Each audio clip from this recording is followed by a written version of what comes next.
So it's time for another monthly Halo video with the exception of June since I didn't do a video last month. But I've done at least one video per month since March, excluding that month. Anyways, so Infinite's most likely going to be revealed very soon considering we're now in July and that's when the next Xbox event is about to happen. I imagine that they're going to show campaign, multiplayer, flights, release date, basically everything that we need to know, as well as about Xbox Series X. But that's not what this video is about, obviously. This is about how can sprint work in Halo Infinite? Now, at this point, the game is too far in its life cycle for any major changes to be made, unless a delay were to happen. But that's not happening, obviously. The game's still releasing probably November of this year alongside the Xbox Series X, as Xbox usually does release every single time a new console's put out. So, how exactly can sprint work in Infinite if it is in the game? There's no telling as of now whether or not we're going to see sprint in Infinite. We haven't actually seen any gameplay yet, which has been a major criticism of this game's marketing campaign, or lack of. I mean, because frankly, there isn't a fucking marketing campaign, just a few driplets here and there, toy leaks, banished teaser on Twitter, and that's pretty much it. But let's just assume that there is sprint in this game. You know, again, we don't know what's going to be happening with this game in terms of gameplay or really anything.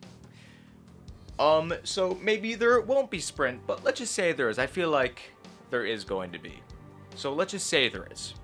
I think the best way to handle it is to handle it the way that usually Halo handles its drops. And not just with sprint, but other abilities like,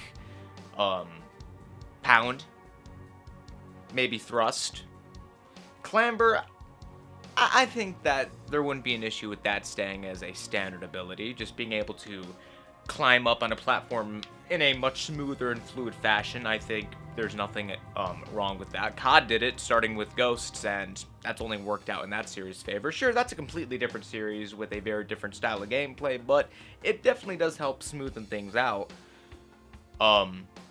But abilities like sprint and just, you know, the bashing ability, I think abilities like that should just be abilities that are dropped into the map.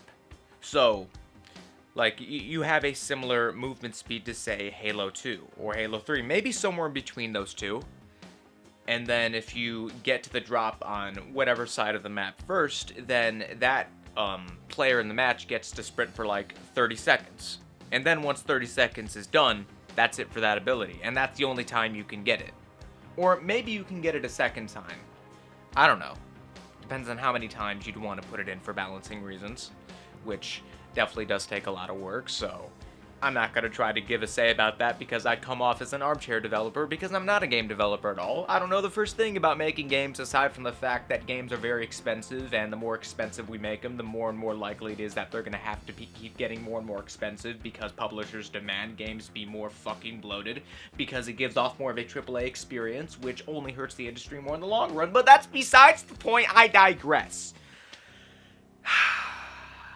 I definitely want to talk about that more in the future, though. Anyways, so I think that that's pretty much the best way to handle abilities like that. Don't have it be something like armor abilities with reach and 4 or Spartan abilities, where, yeah, it's fair and balanced, but it's too different for it to really be considered a traditional Halo experience. Have it be drop-ins once or twice a match, along with other ones.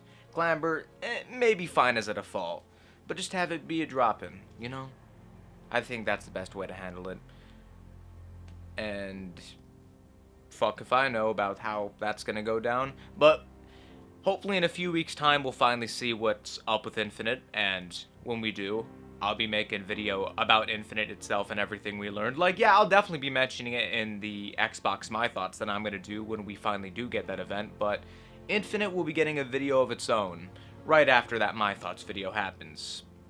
Again, probably in a few weeks. But that's all I wanted to say. I hope you enjoyed this video. If so, then make sure to leave a like, leave a comment, subscribe for a I fucked that up. Subscribe for more content coming soon, and I will see you all next time, but until then, I'm out. Later.